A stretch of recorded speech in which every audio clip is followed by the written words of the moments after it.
particularly, again, the scenario that we see and are concerned with is radioactive contamination that first precludes human intervention at Fukushima Daiichi. And then, 30 miles down closer to Tokyo, you've got Fukushima Daini. Mm-hmm. And if the concentrations of fallout then spread down the coast to Fukushima Daini, then you have exclusion zones where human activity is restricted, and if the ground shine is high enough, if you're getting enough gamma radiation out of it that it would preclude human entry. This is the domino theory that prompted Nato Kan to begin thinking about evacuating 35 million people from Tokyo. Unimaginable. But this would be a catastrophe that would remind me of On the Beach. Oh, On the Beach. Yes, I recall. Nuclear war. Vividly On the Beach. I mean, Fukushima's on the beach. It certainly is. And Fukushima could be everywhere. It's right on the beach. And yes, indeed, it could be everywhere. In fact, when that earthquake occurred, I was in the Philippines, living in the Philippines. And we thought, oh God, the fish are going to be not edible. And it's going to get to us first. But in fact, if you look at what happens from Japan, the air movement and the ocean movement move things toward North America, correct? Yes. So this is so horrible that it's actually hard to talk about. I try to be an optimist about this. I'm concerned though because of the institutionalized lying that comes out of this industry.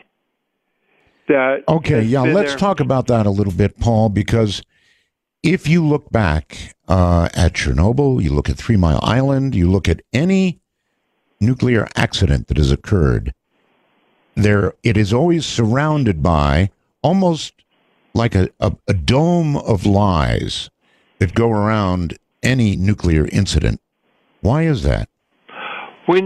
What we've seen, and I've been through a few of these from the catbird seat, that when they lose control of the reaction in these nuclear power plants, they seek to control the information. So when the radiation, their primary concern is, after they've lost containment of radiation, is to not let the truth out, to not let information out. We see information lag.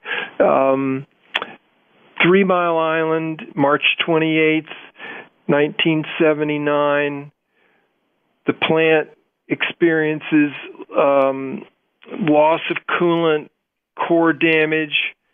But it's not until days later that Governor Thornburg advises pregnant women and children, maybe you ought to get out of the area for 5 miles around this plant.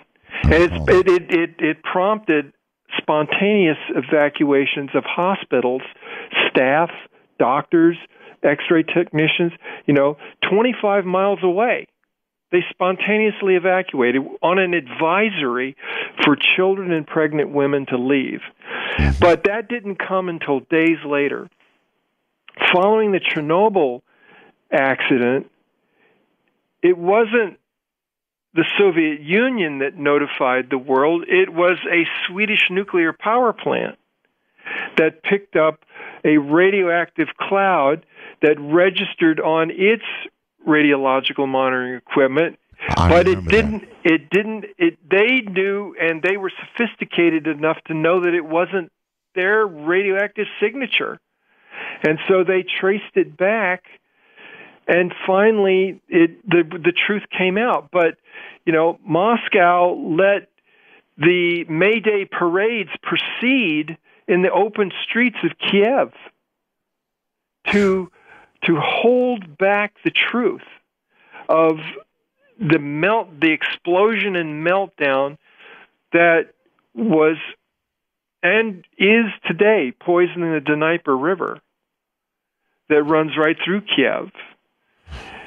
And the same is true for Fukushima Daiichi.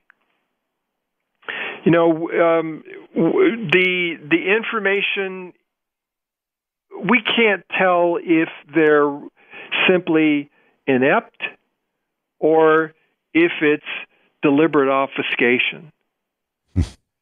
But it is a pattern that eventually the truth will out. It's institutionalized lying by the nuclear industry that first told you that it was a peaceful atom as the fallout fell on St. George, Utah from nuclear weapons testing. We knew, but there are documents. We've got documents now from 1952. The peaceful atom got floated out in 1954 by President Dwight D. Eisenhower. But in 1952, the Atomic Energy Commission, in papers with Dow, Monsanto, Detroit Edison, Union Carbide, floated a proposal for dual-purpose reactors where they said that it was time for corporate business America to merge with the national security interests to produce plutonium for nuclear weapons and use the heat to co-generate electricity. That's what the Atomic Energy Commission and these joint white papers concluded, that it could happen. But there were a lot of problems. Nobody could get insured to do this kind of work.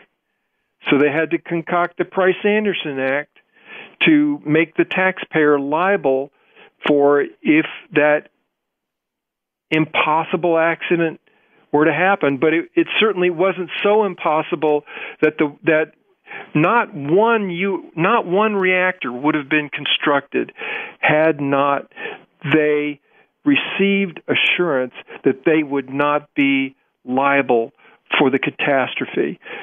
Fukushima right now, it's hard to say, but it's somewhere between $250 and $500 billion in costs after 2 years.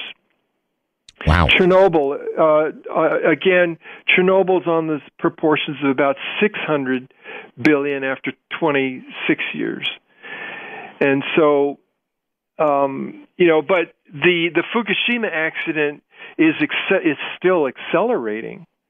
And certainly don't think that Chernobyl couldn't rear its head again. It could, yes. If these structures collapse, it will loft the radioactivity back into the atmosphere. If you look at the April... Paul, a quick question for you, Paul. Are you comfortable that TEPCO is going to be able to handle from now until Fukushima is no longer a problem? No. We don't believe that Japan is capable. This should be an international effort. All right, hold it right there. We'll come right back. We've got to take breaks every now and then.